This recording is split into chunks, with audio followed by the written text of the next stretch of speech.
హల్లెలూయా, హల్లెలూయా. దేవుని యొక్క పరిశుద్ధ నామమునకు మహిమ కలుగును గాక. హల్లెలూయా, హల్లెలూయా. ఓకే, ఇంతవరకు మరి ఆయన యొక్క సన్నిధిని మన మధ్య ఉంచి మరి నడిపించినటువంటి దేవాతి దేవుని యొక్క సన్నిధానంలో కొన్ని నిమిషాలు మరి దేవుని యొక్క వాక్య భాగాన్ని మనం అందరం కూడా ధ్యానించబోతుండగా దేవుడు మనందరితో కూడా మాట్లాడలాగిన ఒక్క నిమిషం మనం అందరం కూడా తలలు వంచి ప్రార్థన చేద్దాం. స్తోత్రం, స్తోత్రం, స్తోత్రం, స్తోత్రమయ్యా. మహాపరిశుద్ధుల దేవానికి వందనాలు. ఇంతవరకు దేవుని సన్నిధిని మా మధ్యలో ఉంచి నడిపించిన విధానానికి దేవునికి వందనాలు, స్తోత్రాలు చెల్లించుకుంటూ ఉన్నామయ్యా. కొన్ని నిమిషాలు దేవానికి వాక్య భాగం నుండి ధ్యానించబోతుండగా దేవాన్ని మీరు పూర్తిగా మరుగు చేయమని నేను ప్రార్థిస్తూ ఉన్నాను. నా యొక్క జ్ఞానము నా యొక్క మాటలు కాదు కానీ దేవా, నీ బిడ్డలకి ఏ మాట అయితే అవసరమైనదో దేవా, మా అందరికీ కావలసినటువంటి మాటను దేవా, మమ్మల్ని కట్టేటటువంటి మాటను, మమ్మల్ని స్థిరపరిచే మాటను దేవా, ఇదిగోని ఆ తండ్రి దేవా, మీరు మా కొరకు దేవా విడుదల చేయమని నేను ప్రార్థిస్తూ ఉన్నాను. తప్పకుండా దేవ నీకు ఆత్మకార్యం మా మధ్య జరిగించండి. నీకు వాక్యం ఎత్తబడుచు ఉండగా దాన్ని గ్రహించే మనసు, దాని ప్రకారం జీవించే కృపను ప్రతి బిడ్డకు మీరు అనుగ్రహించండి దేవ. తప్పకుండా నాదో మీరే నీకు నామానికి మీరు మేము తెచ్చుకోండి మని యేసు నామమున అడిగి వేడుకొంచున్నాం పరమ తండ్రి, ఆమేన్. హల్లెలూయా, హల్లెలూయా, హల్లెలూయా. పరిశుద్ధ గ్రంథం నుండి యెహెజ్కేలు గ్రంథము, యెహెజ్కేలు గ్రంథము 46వ అధ్యాయము, 46వ అధ్యాయము 9వ వచనం.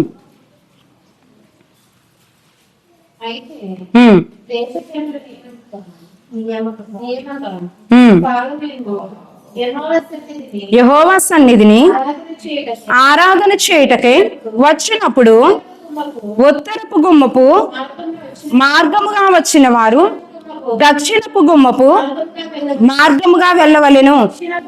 దక్షిణపు గుమ్మపు మార్గముగా వచ్చిన వారు ఉత్తరపు గుమ్మపు మార్గముగా వెళ్ళవలెను.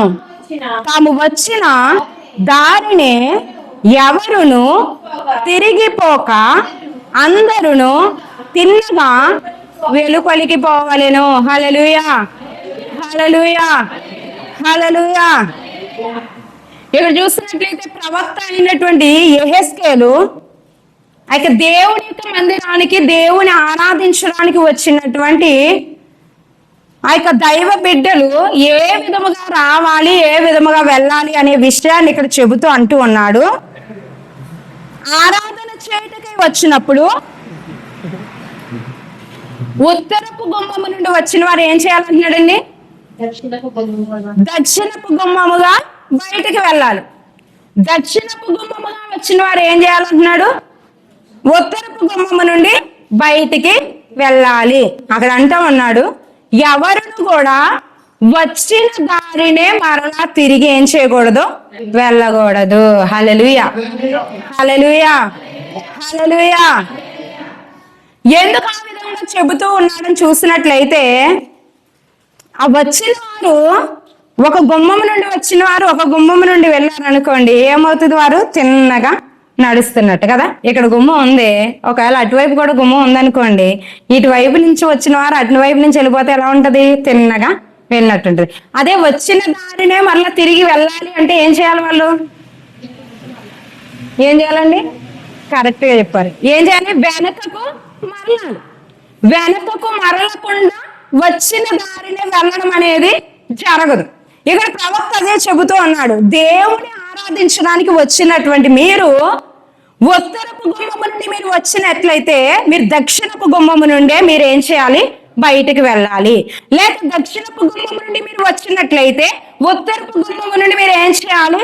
బయటకు వెళ్ళాలి. అనగా మీరు తిన్నగా నడిచేవారై ఉండాలి, కానీ వెనకకు మరలే వారిగా మీరు ఉండకూడదు. హల్లెలూయా, హల్లెలూయా, హల్లెలూయా. ఇక్కడ ఒక మంచి మరి ఆత్మ సంబంధమైనటువంటి ఒక గూఢమైనటువంటి కార్యాన్ని ఇక్కడ ప్రవక్త చెబుతా ఉన్నాడు. దేవుని యొక్క సన్నిధికి వచ్చేటటువంటి దేవుని యొక్క బిడ్డలు ఎలాగ నడవాలి అని చెబుతున్నాడు. ఎలా నడవాలంటే వారు తిన్నగానే నడవాలి కానీ వెనుకకు మరలా తిరిగే వారిగా మీరు ఎంత మాత్రం కూడా ఉండకూడదు అని చెప్తా ఉన్నాడు. హల్లెలూయా, హల్లెలూయా, హల్లెలూయా. భక్తి చాలా మంది వేరొక వాక్యం మనం చూస్తాం కదా, నువ్వు ఎడమకు గాని కుడికి గాని ఎంత మాత్రం కూడా తిరగకుండా నువ్వేం చేయాలి, ముందుకే కొనసాగాలి అని వేరొక వాక్య భాగంలో కూడా మనము చూడగలుగుతాం. అదే విషయాన్ని ఇక్కడ ప్రవక్త అంటూ ఉన్నాడు. దేవుని ఆరాధించడానికి వచ్చిన మీరు వెనుకకు మరలే వారిగా కాదు గాని తిన్నగా నడిచే వారిగా మీరు ఉండాలి. హల్లెలూయా, హల్లెలూయా. మన యొక్క భక్తి జీవితంలో మనం చూసినట్లయితే సంవత్సరాలు ఏమవుతా ఉన్నాయండి, గతించిపోతానే ఉన్నాయి కదా.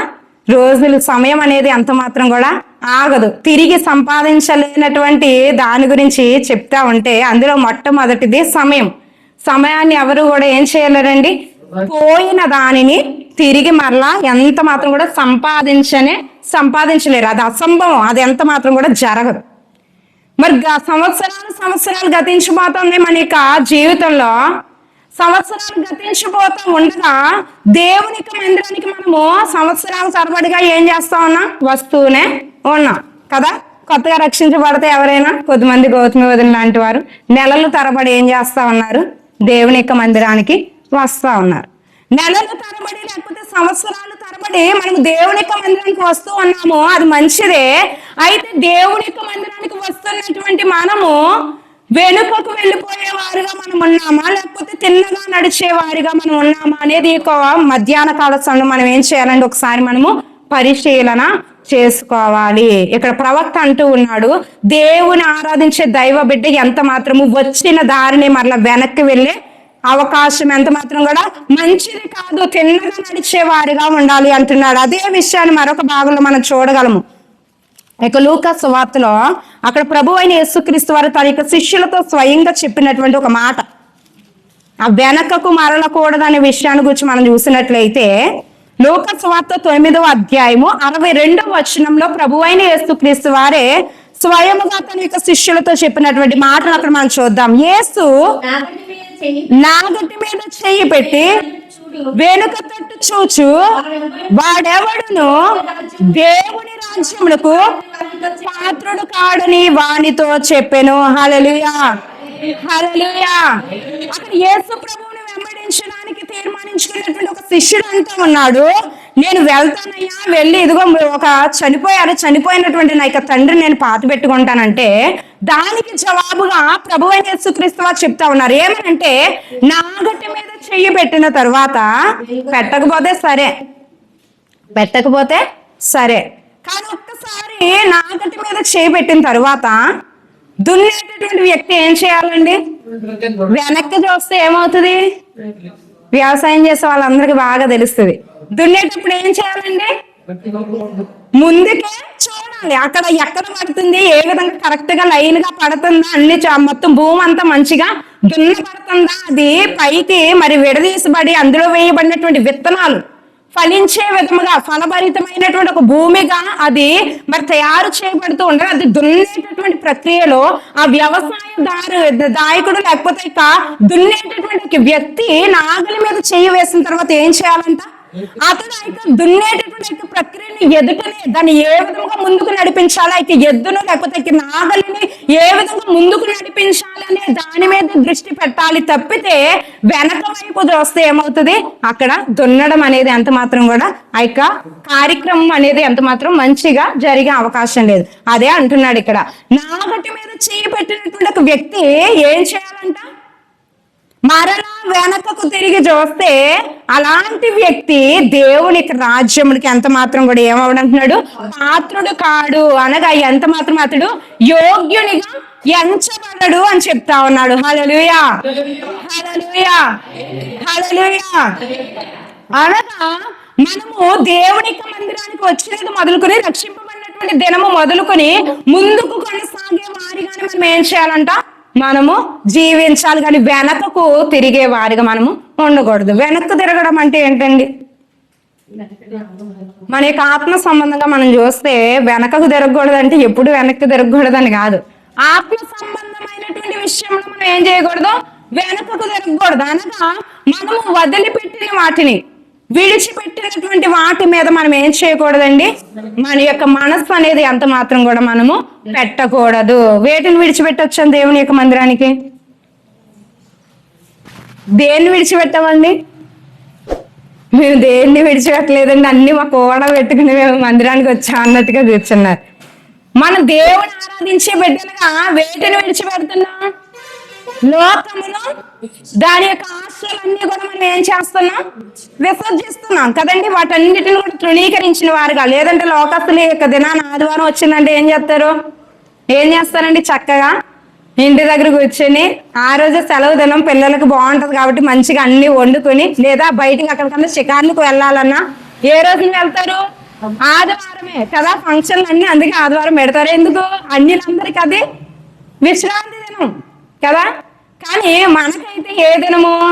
మన యొక్క పరిశుద్ధ దేవుని ఆరాధించుకునేటటువంటి ఒక పరిశుద్ధమైనటువంటి దినం. మరి మనం విడిచిపెట్టామండి లోకాన్ని, దాని ఆశలు మేము విడిచిపెట్టామంటే ఆదివారపు దినాన్ని ఏం చేయాలి? మనము ఖచ్చితముగా దేవుని యొక్క మందిరములో సమయానికి ఏం చేయాలి? మనము రాగలగాలి కదా. మన యొక్క ఆరాధన ఎన్ని గంటలకండి? 12 గంటలుగా, 12:30కా, 11 గంటలకి కదండి. ఎంతమంది వస్తున్నారండి 11 గంటలకి? ప్రొద్దుటే పిల్లలు స్కూల్కి వెళ్తుంటే 9 అయ్యేసరికి మనం గబా గబా గబా బాక్సులు రెడీ చేసేసి వంట అంతా చేసేసుకుంటాం. కానీ ఆదివారం వచ్చేసరికి 11 గంటలకు ఆరాధన అయినా ఇంకా వండుకుంటా కదా, ఇంకా ఉతుక్కుంటా. పండగ సీజన్ కదండి, ఇప్పుడు సామాన్లు తోముకుంటున్నామండి, ఇల్లు శుభ్రం చేసుకుంటున్నామండి, ఇలా చాలా సాకులు ఉంటాయి. కానీ దేవుని ఆరాధించడానికి నిజముగా మనము దేవుని యందు ప్రేమ కలిగి ఉంటే అదే చెప్పాలండి. ఎందుకంటే మనం ప్రేమించే వ్యక్తికి మనం ఏం చేయగలము?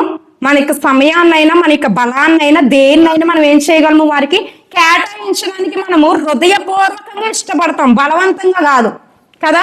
బలవంతంగా కాదు. వారి కోసం మనల్ని ఎవరు కూడా ఏం చేయని అవసరం లేదు, బలవంత పెట్టని అవసరం లేదు. మనమే ఏం చేస్తాం? ఎప్పుడు సమయం దొరుకుతుందా, ఎప్పుడు మాట్లాడదామా, ఎప్పుడు కలుద్దామా. ఎందుకంటే ఆ వ్యక్తి అంటే మనకు చాలా ఇష్టము, ప్రేమ. కాబట్టి మనకు ఎంత వీలైతే అంత సమయం ఏం చేయడానికి ఇష్టపడతాము? వారితో మనకి సమయాన్ని గడపడానికి ఇష్టపడతాం. మరి మనం ఎంతగా దేవుని ప్రేమిస్తున్నాం అనేది మనం ఆరాధనకు వచ్చే సమయాన్ని బట్టి మనం ఏం చేస్తాం? రుజువు చేసుకుంటా ఉన్నాం కదా. ఎందుకు? నా యొక్క దేవుని యొక్క సన్నిధికి ఆదివారం అంటే పరిశుద్ధ దినము. ఖచ్చితంగా నేను దేవుని ఆరాధించాలండి, మందిరంలోనికి వెళ్ళాలి, పాటలు పాడాలి, దేవుని ఆరాధించాలి. ఎంతమంది పాడుతున్నారండి ఆరాధన చేసేటప్పుడు? హల్లెలూయా మాత్రం చాలా గట్టిగా అందరు స్వరాలు వినిపిస్తాయి. ముందు పాడే విషయంలో కానీ, లేదా ఇన్ని నెలలు ఇన్ని వారాలు దేవుడు మనకు కాచాడు కదా, స్తుతులు చెల్లించండి అంటే మాత్రము అసలు ఆ స్వరాలే వినిపించట్లేదు. కేవలం ఆ పాటకు ఒక్కదానికే అందరూ పాడుతున్నారు. మిగతా స్తుతులు మీరే చెప్పుకోండి, మాకేం సంబంధం లేదు, ఆరాధన మాకు సంబంధమే లేదన్నట్టుగానే చాలా మంది ఏం చేస్తూ ఉన్నారు? మౌనంగా ఉండిపోతా ఉన్నారు. కానీ మనం ఏం చేయాలి?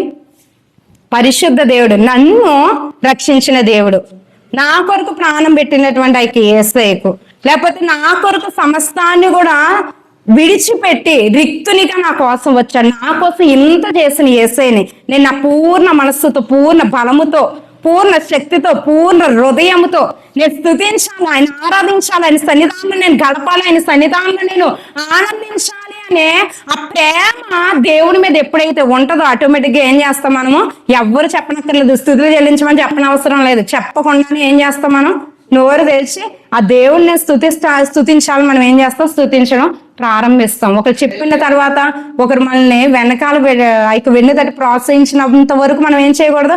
ఆగిపోకూడదు. నా దేవుడు ఎవరి దేవుడు అండి? మనలో నా వ్యక్తిగతంగా ప్రతి ఒక్కరికి ఏముండాలి? సహవాసం ఉండాలి, సంబంధం ఉండాలి. నా ప్రియుడు, నా దేవుడు, నా స్నేహితుడు, నా రాజు, నా ప్రభువు, నా రక్షకుడు, నా కొరకు ఇన్ని చేస్తున్న నా దేవుణ్ణి స్తుతిస్తాను. ఎప్పుడైతే మనము ఆ హృదయం కలిగి, ఆ ప్రేమ కలిగి ఉంటామో ఆటోమేటిక్గా ఏమవుతుంది? మనకి నోటి వెంబడి స్థుతులు ఆగకుండా ఏమవుతాయి? మనము స్తుతిస్తానే ఉంటాం. హల్లెలూయా, హల్లెలూయా, హల్లెలూయా. ఇక్కడ అంతా ఉన్నాడు, నాగటి మీద చేయి పెట్టినటువంటి వాడు మరలా వెనుకకు తిరిగి చూస్తే అతడు దేవుని రాజ్యములకు పాత్రుడు కాడు. అనగా మనం విడిచిపెట్టినటువంటి వాటి వైపు మరలా మనం ఏం చేయకూడదంట? వెనకకు మరలకూడదు. ఒక వ్యక్తి మరలింది. బైబిల్ గ్రంథంలో ఒక వ్యక్తి విడిచిపెట్టిన దాని వైపు చూసి శిక్షకు పాత్రలుగా ఎంచబడింది. ఎవరండి చెప్తారా ఎవరైనా? వదిలిపెట్టిన దాని వైపు చూసి శిక్షకు మరి పాత్రలుగా ఎంచబడిన ఒక స్త్రీ ఎవరండి? లోతు యొక్క భార్య కదా. ఏం చేస్తుంది ఆమె? ఆ యొక్క సొదొమ గొమొర్రా పట్టణాలు, ఆ యొక్క పట్టణాలు ఎలాంటివంట? చాలా మంచిగా అగ్ని చేత కాల్చబడక ముందు, దేవునికి ఉగ్రతకు గురి కాక ముందు సొదొమ గొమొర్రాల యొక్క ప్రాంతాన్ని వివరిస్తూ ఉంటాడు. చాలా పచ్చని సుందరమైనటువంటి ఒక ప్రదేశము, చాలా సస్యశ్యామలంగా సకలము కలిగినటువంటి ఒక మంచి ప్రదేశము. అలాంటి సొదొమ గొమొర్రాల్లో మరి దేవునికి విరుద్ధమైనటువంటి పాపము విస్తరింపగా మనందరికీ ఇది తెలిసిందే కాబట్టి నేను త్వరితంగా నాకు మాటలు చెప్తా ఉన్నాను. అయితే దేవునికి ఉగ్రతను దేవుడు కుమ్మరించాలని నిర్ణయించినప్పుడు అందులో ఉన్నటువంటి ఒక దైవికమైన కుటుంబము, దేవుని కొరకు నిలువబడినటువంటి కుటుంబమైన లోతు కుటుంబాన్ని దేవుడు ఏం చేయాలనుకున్నాడు? కాపాడాలని నిశ్చయించుకున్నాడు. ఆ ప్రక్రియలోనే తన యొక్క దూతలను దేవుడు ముందు రాత్రి పంపి రేపటి దినాన్ని ఉదయాన్ని సంభవించబోయే ఆ యొక్క ఉగ్రతను గూర్చి వారికి బోధించి, మీరు త్వరితముగా ఏం చేయాలి? సూర్యుడు ఉదయించక ముందే ఈ పట్టణాన్ని మీరు విడిచిపెట్టి పారిపోవాలని చెప్పాడు. వారు సరే అన్నారు. సమస్తం తెలుసు వారికి. సరే, వారు ఒక ప్రాంతాన్ని ఎన్నుకున్నారు. మేము పలానా ఊరు మాకు దగ్గరలో ఉంటుంది, మేము అక్కడికి వెళ్తామండి అన్నారు. సరే అని దేవుని యొక్క దూత చెప్పింది. అలా వెళ్ళేటప్పుడు ఆ విడిచిపెట్టినటువంటి ప్రాంతానికి ఎవరు చూసారంట? లోతు యొక్క భార్య మరలా ఒకసారి ఆ ప్రాంతం వైపు చూడాలి అని ఏం చేసింది? ఆశ కలిగింది ఆమె హృదయంలో. లోతు చూడలేదు. లోతు యొక్క ఇద్దరు కుమార్తెలు కూడా చూడలేదు. విడిచిపెట్టిన దాని వైపు మరలా వారు చూడలేదు.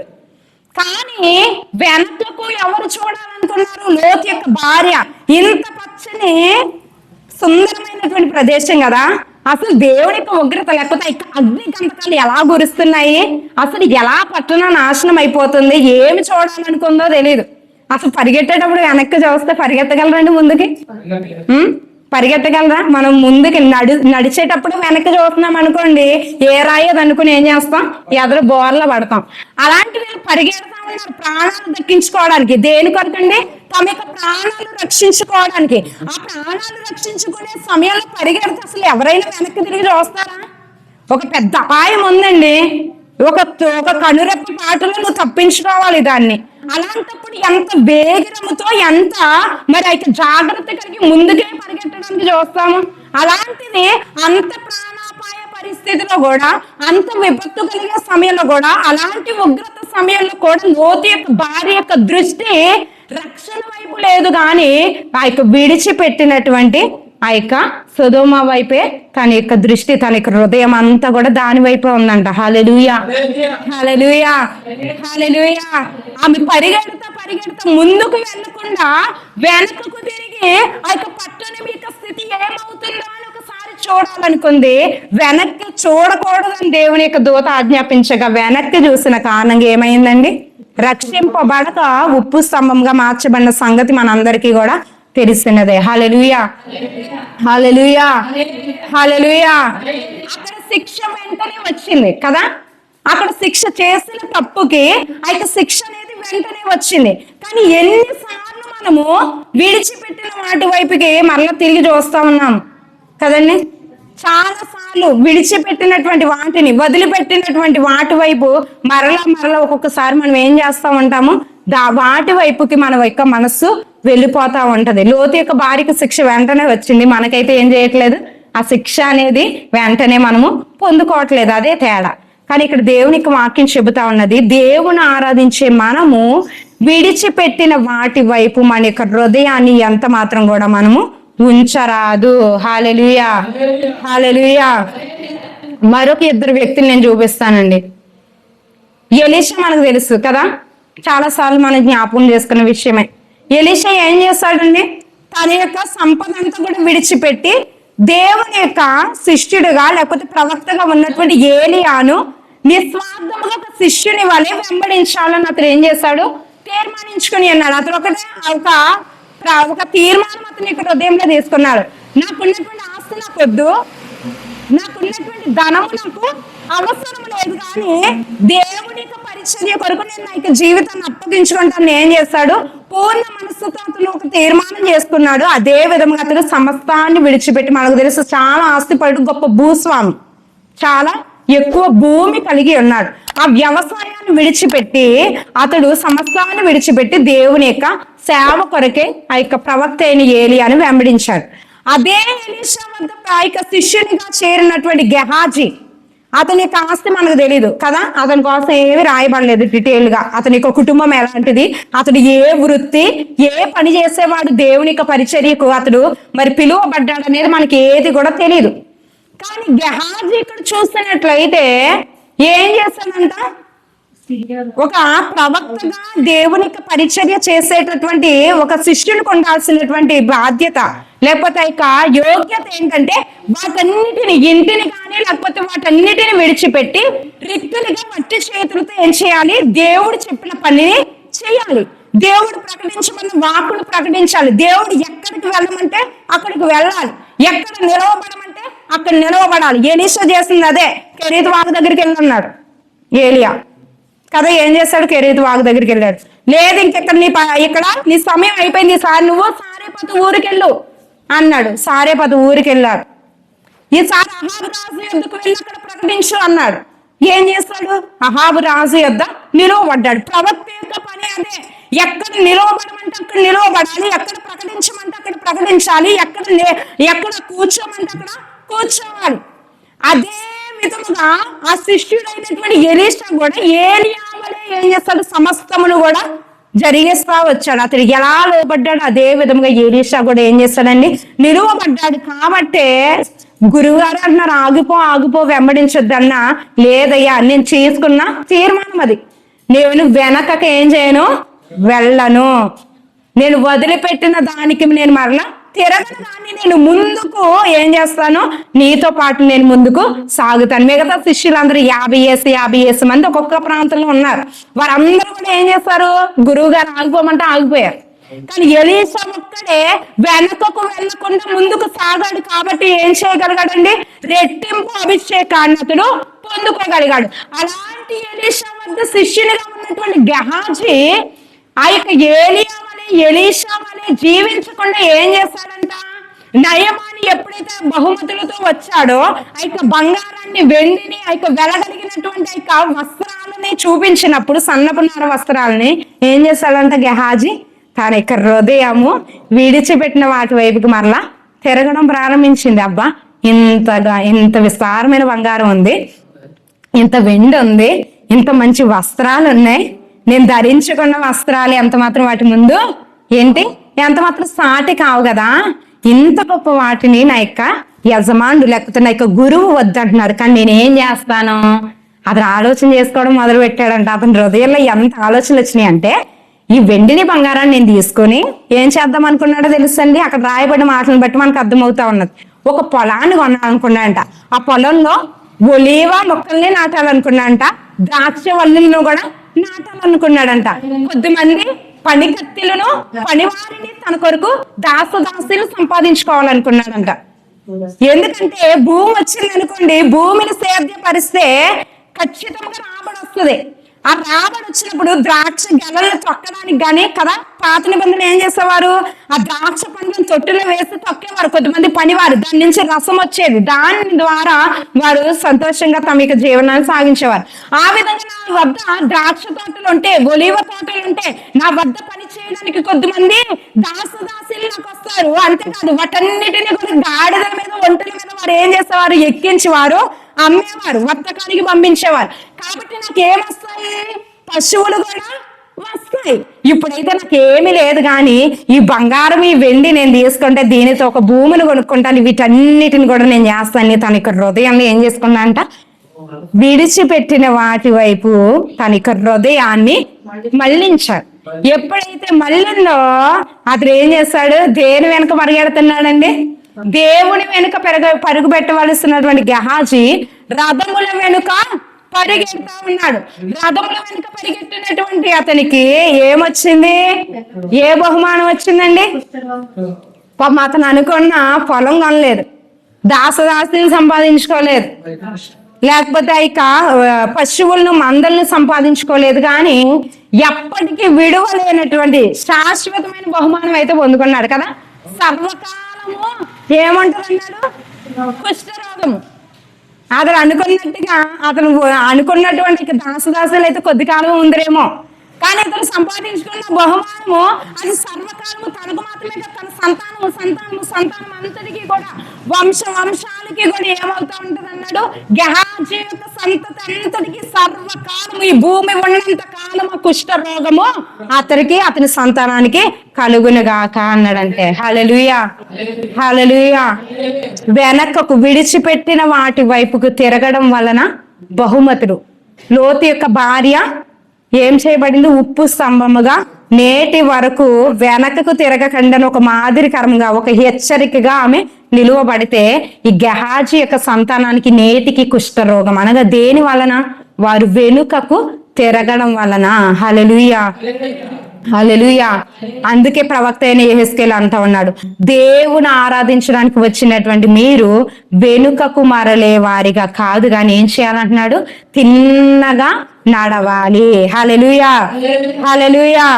ఫిలిప్పీలు రాసినటువంటి పత్రిక, ఫిలిప్పీ పత్రిక 3వ అధ్యాయము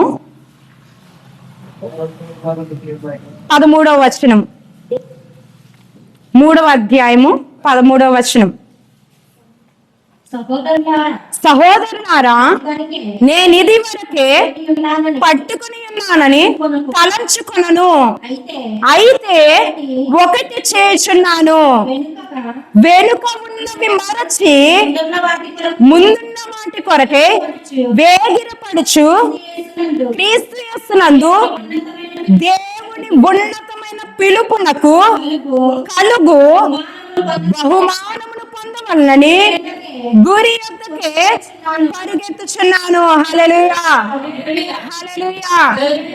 అపోస్తలుడైనటువంటి పౌలు ఒక మంచి మాట చెప్తా ఉన్నాడు. ఏమనంటే, నేను ఒకటి చేస్తున్నాను.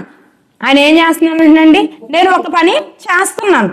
ఆ పని ఏమిటి అని చూసినట్లయితే ఏం చేస్తున్నాడట, వెనుక ఉన్నవి మరచి ముందున్న వాటి కొరకు ఏం చేస్తుందంటే వేగిర పడుతున్నాడంట.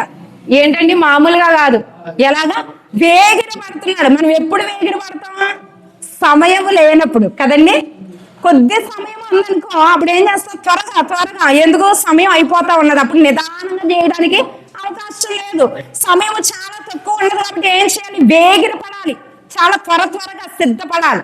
ఇక్కడ అదే చేస్తున్నట్టు అపోస్తలుడైనటువంటి పౌలు అంటా ఉన్నాడు, నేను ఒక పని చేస్తా ఉన్నాను. అదేంటంటే, వెనకున్నవన్నీ కూడా మరచిపోయి ముందున్న వాటి కొరకు నేను వేగిర పడుతా ఉన్నాను. అనగా నా ప్రాణమును లేకపోతే నా యొక్క ఆత్మను నేను ఏం చేస్తా ఉన్నాను, నేను ప్రోత్సహించుకుంటూ తడతా. అది నిద్రపోతామంటే నేను తడతా, మెలుకోగలిగి ఇదిగో సిద్ధపడు అని ఏం చేస్తున్నాడంట, వేగిర పడతా ముందున్న గురి వద్దకు ఏం చేస్తున్నాడంట, అతడు పరుగెడతా ఉన్నాడట. హల్లెలూయా, హల్లెలూయా, హల్లెలూయా. వెనకకు మరలితే మనం ఏం చేయలేమండి, ముందుకు పరిగెత్తలేము, అది సాధ్యము కాదు. లోతు యొక్క భార్య పరిగెత్తే ఆమె వెనకకి తిరిగి చూస్తుంది, అక్కడే ఆగిపోయింది. ఈ గెహాజీ వెనక్కి పరిగెట్టాడు, ఏమైంది, అతనికి ఒక నిత్యమైనటువంటి ఒక శాపాన్ని అతడు పొందుకున్నాడు. మనం ఏం చేయకూడదండి, వెనకున్న వాటిని ఏం చేయాలంటే ఇక్కడ పౌలు అంటా ఉన్నాడు, మర్చిపోతే ఇంకేముంటండి, అది మనకి అసలు మన హృదయంలో ఎంత మాత్రం ఉండదు కదా. మర్చిపోయినవి ఏం చేస్తాం, మన యొక్క హృదయంలో అది అసలు మన తలంపుల్లోనే ఉండదు, అందుకే మనం మర్చిపోతాం. అక్కడ అపోస్తలుడైన పౌలు కూడా అదే అంటున్నాడు, ఈ లోక సంబంధమైనటువంటి ప్రతి దానిని కూడా మనం ఏం చేయాలంట, ఆ వెనుకున్న వాటన్నిటిని కూడా మనము మరచిపోయి మన యొక్క గురి అంతా ఒక దాని మీద మనం ఏం చేయాలంట, ఉంచుకోవాలంట. ఆ గురి ఒక దాని మీద మనకి దృష్టి నిలిపి దాని కొరకు మనం ఏం చేయాలంటే వేగిర పడుతూ త్వరపడుతూ మనం ఏం చేయాలంటే ముందుకు పరిగెత్తే వారిగా మనము ఉండాలి. హల్లెలూయా, హల్లెలూయా, హల్లెలూయా. మనం చూద్దాం మరొక విషయం. ఎబ్రీయులకు రాసినటువంటి పత్రిక 12వ అధ్యాయము 1వ వచనంలో కూడా ఒక మంచి మాటను అక్కడ అపోస్తలుడైనటువంటి పౌలే చెప్తా ఉన్నాడు. ఎబ్రీయులకు రాసినటువంటి పత్రిక 12వ అధ్యాయము మొదటి 3 వచనాలు చెప్పండి. ఆ ఆ ఆవరించినందున మనము కూడా ప్రతి పాపమును సులువుగా చిక్కులు పెట్టు పాపమును విడిచిపెట్టి విశ్వాసమునకు కత్తయు దానిని కొనసాగించువాడునైనా యేసు వైపు చూచుచు మన ఎదుట ఉంచబడిన పందెములో ఓపికతో పరిగెత్తుదము.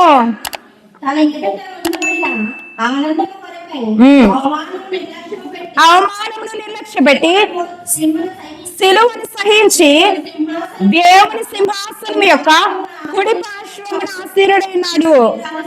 మీరు అలసట పడకయు మీ ప్రాణములు విసుకయు ఉండునట్లు పాపాత్ములు తనకు వ్యతిరేకముగా చేసిన తిరస్కారమంతయు ఓర్చుకొనిన ఆయనను తలంచుకొనుడి. చాలండి. హల్లెలూయా, హల్లెలూయా. ఇక్కడ అపోస్తలుడైనటువంటి పౌలు అంటా ఉన్నాడు, మీ ఎదుట ఉంచబడినటువంటి పరుగు పందెంలో మీరు ఏం చేయాలన్నాడు? ముందుకు పరిగెత్తాలి. ఎవరి వైపు చూస్తా? ఒక వ్యక్తి మీకు సాదృశ్యంగా ఉన్నాడు కదా, ఒక వ్యక్తి మీకు మాదిరికరంగా ఉన్నాడు కదా, ఆ యేసు వైపు చూస్తూ మీరు ఏం చేయాలి?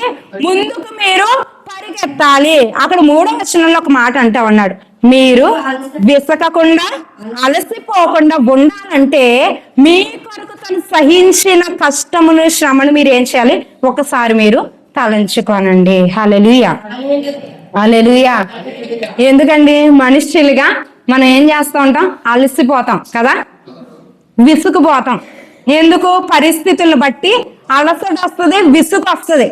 ఇక్కడ అదే అంటున్నాడు, విశ్వాసులైనటువంటి మీరు, దేవుని ఆరాధించే మీరు అలసట వస్తుంది, విసుగు వస్తుంది, ప్రతికూలతలు వస్తాయి, ఆటంకాలు వస్తాయి, అడ్డులు వస్తాయి. అన్ని వచ్చినా కానీ మీరు ఆగిపోకుండా ఉండాలంటే, మీరు నిలిచిపోకుండా ఉండాలంటే, లేకపోతే మీరు వెనకకు వెళ్ళిపోయే వారిగా మీరు ఉండకూడదు అంటే మీరు ఒక పని చేయండి అంటున్నాడు. ఆ పని ఏంటంట? ఆ యేసు ప్రభువును, ఆయన సహించినటువంటి శ్రమను, ఆయన ఓర్చుకున్నటువంటి దానిని లోకము తనకు వ్యతిరేకంగా చేయగా అతడు ఏమి సహించాడో దానిని మీరు ఏం చేయాలంటున్నాడు? తలంచుకోవాలి. హల్లెలూయా, హల్లెలూయా. కదండి, లోకం ఏం చేస్తుందండి కదా? దేని కొరకు దేవుడు భరించాడట? యేసయ్య కేవలము మన యొక్క పాపముల నుండి, శాపము నుండి మనకు విడుదల కలుగజేసి ఆ నిత్య జీవాన్ని, నిత్య రక్షణను, ఆ నిత్య రాజ్యాన్ని మనకి ఇవ్వడం కోసం, అదే ఒకే ఒక్క ఆశతో, ఆ ఒక్క తలంపుతో, నా బిడ్డలు ఎవరు నశించుకోకూడదు, వీరందరూ కూడా యుగ యుగాలు సంతోషంగా నాతో పాటు నివాసం చేయాలని ఒకే ఆశతో ఆయన సమస్తాన్ని కూడా అనుభవించి ఉండగా మీకు ఒకవేళ విసుగు వస్తే, మీ ప్రయాణంలో, మీ పరుగులో మీకు అలసట అనిపిస్తే, మీకు విసుగు వస్తే, మీరు ఒక పని చేయండి. మీ ముందుగా వెళ్ళినటువంటి ఆ యేసును, ఆయన సహించినటువంటి శ్రమను మీరు ఏం చేయాలి? తలంచుకోవాలి. ఎప్పుడైతే శ్రమను తలంచుకుంటామో, నా కొరకు కదా, ఏ యోగ్యత లేనటువంటి మన కొరకు కదండి. కొద్దిమంది గొప్పవారు అంటే వారి ఎదుటే మనం ఏం చేయడం లెక్కలోకి రాం కదా. మళ్ళా అంత గొప్పవారు ఎవరైనా ఉన్నామా? ఎవ్వరము లేం కదండి. మనం అందరం చాలా ఈ మనుషుల ఎదుటే మనము అల్పులము. అలాంటిది ఈ దేవాతి దేవుని ఎదుట మనకి జీవితం అసలు ఎంత మాత్రము కూడా లెక్కలేనిదే, అల్పమైనదే. అయినప్పటికీ ఆయన ఉన్నతమైనటువంటి కృపను బట్టి ఏం చేస్తా ఉన్నాడు? మన కొరకు సమస్తాన్ని కూడా ఆయన సహించి ఎన్నిక లేనటువంటి మనలను ఒక ఉన్నతమైన సింహాసనం మీద కూర్చుండబెట్టడానికి ఆయన అంత సహించి ఉండగా మనం ఏం చేయాలంటే, విసిగినప్పుడు, అలసట వచ్చినప్పుడు, ఇక నేను ముందుకు పరిగెత్తలేను అని ఒక నిరాశ మన యొక్క హృదయంలో వచ్చినప్పుడు మనం ఏం చేయాలంట? ఆయన వైపు చూస్తే మనం ఏం చేయగలము? మరలా మనము బలం పొందుకొని ముందుకు కొనసాగగలం. భక్తులందరూ ఎలా వెళ్ళారండి? ఎలా తమ యొక్క పరుగును కడముట్టించారు? వారికి మనకి తేడా ఏమన్నా ఉన్నదా? ఏమీ లేదు. మనలాంటి మనుషులే, మనలాంటి స్వభావం కలిగిన వారే.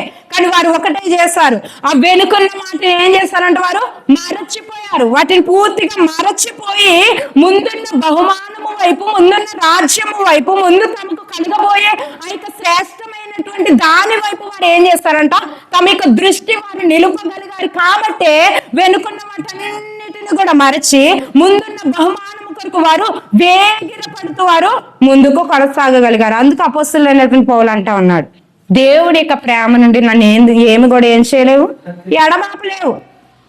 అది వస్త్రహీనత అయినా, అది ఉపద్రవమైనా, అది ఆకలి అయినా, అది దప్పిక అయినా, అది చలి అయినా, అది ఖడ్గమైనా, ఏదైనా కానీ ఉన్నమైనా రాబోవనైనా ఏదైనా కానీ ఏం చేయలేవు, క్రీస్తు యొక్క ప్రేమ నుండి నన్ను ఎడబాపలేవు. ఎందుకు వారు అంత స్థిరముగా దేవుని వెంబడించగలిగారు? వారి జీవితంలో కష్టాలు రాలేదా? వారి జీవితంలో ప్రతికూలతలు రాలేదా? మనం అనుభవించేవి ఏ పాటి అండి? వారు అనుభవించే వాటి ముందు కదా. దేవుని యొక్క శిష్యులు అందరూ చూసినట్లయితే అందరూ కూడా ఏం చేయబడిన వారే కదా, శిక్షను అనుభవించిన వారే. దేవుని కొరకు నూనెలా వేపబడిన వారు ఒకరైతే, శిరస్సు ఖండింపబడిన వారు ఒకరైతే, తలక్రిందులుగా సిలువ వేయబడిన వారు ఒకరైతే, ఈ విధంగా వివిధ రకాలుగా వారందరూ కూడా శ్రమను సహించారు. అయినప్పటికీ వారి యొక్క పరిగె ఏం చేయలేదు, ఆపలేదు. వారు వెనకకు వెళ్ళలేదు. వారు వెనక్కి వెళ్ళిపోతే సుఖమే, వారు వెనక్కి వెళ్ళిపోతే ఉన్నతమైన పదవులు ఇచ్చేవారు ఆ రోజుల్లో రోమ ప్రభుత్వం. అయినప్పటికీ ఈ కల్పమైన దాని వైపు వారు చూడలేదంట. లోకాన్ని వారు ఎక్కడుంచారంట, వారి యొక్క వెనక పెట్టుకున్నారంట. వారి ఎదుట ఏముందో తెలుసా, ఒక సిలువే ఉందంట. మేము ఉదయకాల సమయంలో సండే స్కూల్ పిల్లలు ఒక స్కిట్ చూసాం. మన భారతదేశంలోనే ఈశాన్య భారతదేశంలో ఒక రాష్ట్రంలో ఉన్నటువంటి ఒక తెగకు ఒక మిషనరీ ఏం చేస్తారంటే దేవునికి సువార్తను ప్రకటించడానికి వచ్చారు. అతనికి భాష రాదు కదండి, వేరే వాళ్ళకి మన భాష వస్తుందా? రాదు. మన పక్క రాష్ట్రం వాళ్ళకే మన భాష రాదు, వాళ్ళ భాష మనకు రాదు కదా. వాళ్ళు ఆ దినాల్లో ఎవరైనా ఒక ప్రాంతానికి సువార్త ప్రకటించడానికి వెళ్తా ఉంటే ఏం చేస్తామంటే ముందుగానే ఆ భాష, వారి యొక్క కట్టుబాట్లు, వారి యొక్క పద్ధతి ఏ విధంగా ఉంటుందో అంతా కూడా వీళ్ళు ఏం చేస్తారండి, నేర్చుకుంటారు. తెలుసుకుని వాటిని నేర్చుకుని వారి దగ్గరికి సువార్త ప్రకటించడానికి వెళ్ళేవారు. మా బైబిల్ కాలేజీలో కూడా మా ఒక సార్ ఒక మేడం భార్య భర్తలు వారిద్దరు. అందులో ఒక ఆయన ఇక పాత నిబంధన రాయబడినటువంటి ఆ యొక్క హెబ్రీ భాష ఆయనకు వచ్చు. కొత్త నిబంధన రాయబడినటువంటి గ్రీకు భాష, ఒరిజినల్ భాష ఆ మేడం గారికి వచ్చు. వారిద్దరూ కూడా ఒరిస్సా ప్రాంతంలోని ఒక మారుమూల ఒక తెగ ఉంది. వారందరూ కూడా అడవి మారుమూల ప్రాంతాలు, ఏజెన్సీ ప్రాంతాలు అంటాం చూడండి, ఇంకా మన ఏజెన్సీ ప్రాంతాలకు అన్నీ ఉన్నాయి. వారికి లోకముతో ఎలాంటి పరిచయం ఉండదు. ఎక్కడో అడవులో ఒక చిన్న గుంపు ఉంటది. వారికి ప్రత్యేకంగా ఒక భాష ఉంటది. వారి కట్టుబాట్లు, వారి మొత్తం అన్ని కూడా వారికి వ్యత్యస్తంగా ఉంటాయి. వీరు దేవుని చేత ప్రేరేపించబడి ఆ తెగకు వారు వెళ్ళాలనుకున్నారు దేవునికి సువార్తను ప్రకటించడానికి. అప్పుడు ఆ భాష పేరు గదబ. ఆ భాషను వీరు ఏం చేస్తారంటే నేర్చుకున్నారు. నేర్చుకుని భార్యాభర్తలు ఇద్దరు కూడా ఒక చిన్న పాప, ఆ పాపను తీసుకొని ఆ ప్రాంతానికి వారు ఏం చేస్తారు, సువార్త ప్రకటించడానికి వెళ్ళిపోయి వారి దగ్గరికి వెళ్తే వాళ్ళు చేర్చుకుంటారా? ఇంకా మన మనుషులు పర్లేదండి, అలా మారుమూల ప్రాంతాల్లో ఉన్న గుంపులు ఎంత మాత్రం కూడా బయట వారికి చేర్చుకోరు. వారికి చాలా భయము, వీరి వల్ల మనకి ఏదైనా ప్రమాదం వస్తుందేమో, ఏదైనా ఆపద వస్తుందేమో అని. అయితే వారి పద్ధతులకు అనుగుణంగా ఈవిడ వస్తువులు పెట్టుకోదు, మనలాంటి పెందుకొస్తు కుటుంబమే అయినా అలాంటి వారు చేర్చుకోరు. కాబట్టి దేవుని యొక్క సువార్త కోసం ఏదో ఒక 2 గాజులు వేసుకొని వారి వల్లే చీర కట్టుకొని వారిలో ఒక మనిషి వల్లే తను తయారయ్యి వారి మధ్యలోనికి వెళ్ళి నివాసం చేసి వారి భాషలో దేవుని యొక్క సువార్తను ప్రకటింపగా దేవుని యొక్క మహాకృపను బట్టి ఆ గుంపంతా కూడా దేవుని అంగీకరించగలిగింది. ఇప్పుడు ఆ భాషలోనికి వారు ఏం చేస్తున్నారు, వీళ్ళిద్దరికి ఒరిజినల్ భాషలు తెలుసు కాబట్టి బైబిల్ని కూడా కొత్త నిబంధనని ట్రాన్స్లేషన్ చేస్తా ఉన్నారు వారికి దేవుని యొక్క పరిశుద్ధ గ్రంథాన్ని అందించడానికి. అదే విధంగా ఒక కుటుంబం దేవుని సువార్త ప్రకటించడానికి ఆ భాషను నేర్చుకుని ఒక ఆవిడ వెళ్ళి దేవునికి సువార్తను ప్రకటిస్తా ఉంటే ఆ గుంపుకి ఒక నాయకుడు ఉంటాడు కదా, కొండలకు కొండధరలు ఉంటారు.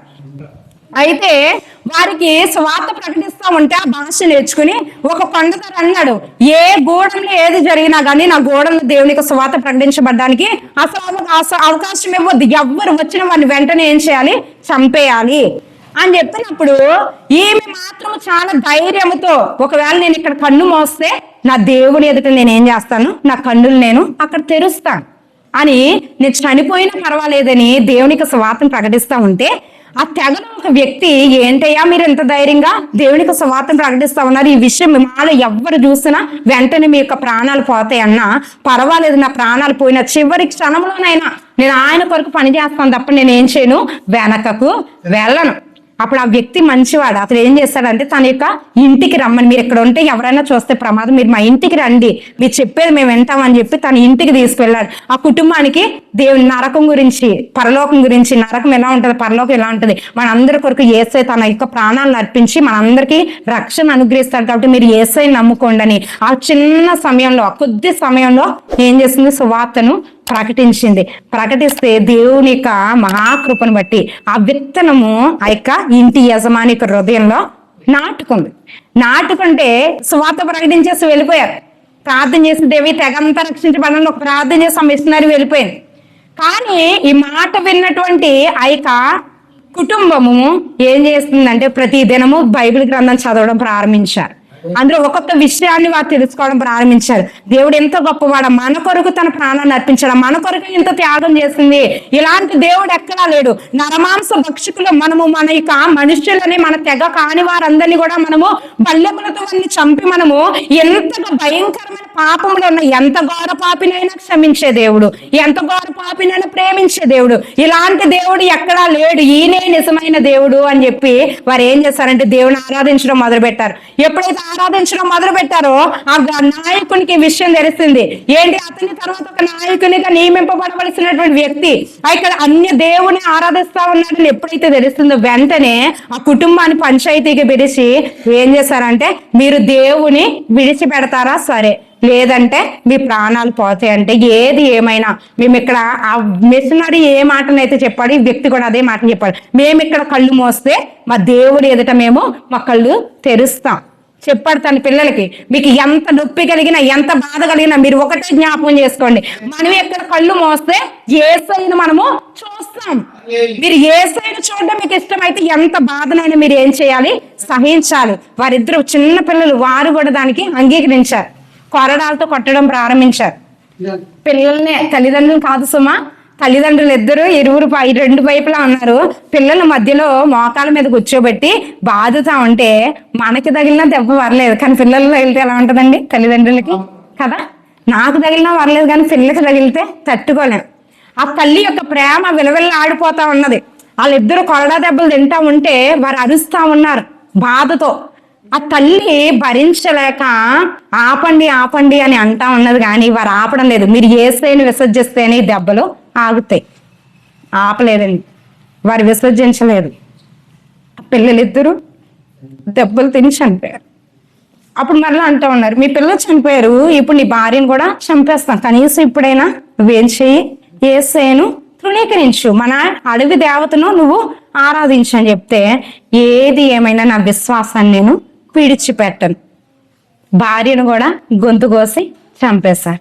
ఇక కనీసం నువ్వు ఇప్పటికైనా, ఎందుకు నీ పిచ్చి విశ్వాసం, నీవు దేవుడు దేవుడు అంటున్నావు, నీ బిడ్డను రక్షించలేదు, నీ భార్యను రక్షించలేదు, కనీసం ఇప్పటికైనా నువ్వు విసర్జించు, ఇప్పటికైనా నువ్వన్నా నీ ప్రాణాన్ని కాపాడుకో. లేదు, నేను ఇక్కడ కళ్ళు మూస్తే అక్కడ నా దేవుని ఎదుట నేను నా కళ్ళు తెరుస్తాను, నా విశ్వాసాన్ని నేను విడిచిపెట్టను. అదే మాట మీద నిలబడ్డాడు, తన యొక్క ప్రాణాన్ని కూడా కోల్పోయాడు. కానీ ఆ చివరగా పీకుగా వస్తున్న సమయంలో ఆ యొక్క నాయకుడు ఎవరైతే ఉన్నాడో ఆ నాయకుడి యొక్క హృదయంలో మరల ఆ యొక్క సువార్త ప్రేమ యొక్క విత్తనము మొలకెత్తింది. అప్పుడు అతను వెంటనే లాస్ట్ ఆ వ్యక్తి యొక్క పీకుగా వస్తున్న సమయంలో ఒక్కసారి ఆగండి, అప్పటికే కోసేసారు. అయ్యో ఒరే, మనం చాలా పెద్ద తప్పు చేశారా, ఎంతగా శిక్షిస్తున్నా, ఆ యొక్క పిల్లల యొక్క ప్రాణాన్ని పోతున్నా, ఎందుకు ఆ యొక్క వ్యక్తి దేవుని విడిచిపెట్టడానికి, ఆ యొక్క యేసయ్యను విడిచిపెట్టడానికి అతను ఇష్టపడలేదు, అసలు ఏమన్నా అతనిలో గొప్పతనము అని ఆ బైబిల్ గ్రంథాన్ని ఇతడు తీసుకొని ఇతడు చదవడం ప్రారంభించాడు. మీకు తెలుసా, ఇప్పటికీ ఆ యొక్క తెగ పేరు నేను మర్చిపోయాను, కానీ ఆ తెగ పేరు మనం కొడితే సెల్లో వారికి ఆరాధ్య దైవము యేసుక్రీస్తు అని వస్తుంది. హల్లెలూయా, హల్లెలూయా. ఒక్క కుటుంబం మతసాక్షిగా మార్చబడగా గోధుమ గింజ భూమిలో పడుతుంది, ఏంటంట అది ఒంటిగా ఉంటే ఎలాంటి లాభం ఉండదు, కానీ అది చచ్చితే ఏమవుతుంది, విస్తారంగా ఫలిస్తుంది. ఒక గోధుమ గింజ చనిపోతేనే దాని నుండి మొక్క వస్తుంది, ఆ మొక్క ద్వారా ఇంకా కొన్ని గోధుమ గింజలు వస్తాయి. ఆ కుటుంబం హతసాక్షిగా మార్చబడింది. కానీ ఈ దినాన్ని ఆ తెగంతా ఇంకా వేరే దేవత గాని వేరే దేవుడు గాని వారికి లేరు. యేసయ్యే దేవుడు. ఆ తెగంతా కూడా దేవుని యొక్క ప్రేమకు ఏం చేయబడిందండి? ఆకర్షించబడగలిగింది. హల్లెలూయా, హల్లెలూయా. వెనకకు వెళ్ళిపోతే వారి సాక్షులుగా ఉందిరా? వెనకకు వెళ్ళిపోతే మనకు మాదిరికరంగా నిలువబడదురా? ముందుకు సాగిన వారి జీవితంలో దేవుడు ఏం చేస్తాడండి? ఉన్నతమైనటువంటి బహుమానము. ఈ బైబిల్ గ్రంథంలో భక్తులు కానివ్వండి, మిషనరీలు కానివ్వండి, వారందరి జీవితాలు చూస్తే వారు ఒకసారి విడిచిపెట్టిన దాని వైపు మరలా ఏం చేయలేదు, వారు చూడలేదు. లోకాన్ని వారి యొక్క వెనక పెట్టుకున్నారు, సిలువను వారి ఎదుట పెట్టుకున్నారు. ఆ మిషనరీ రాసినటువంటి పాట ఇంగ్లీష్ లో రాసలేదు, ప్రపంచం అంతటా చాలా ప్రసిద్ధి చెందినటువంటి పాట.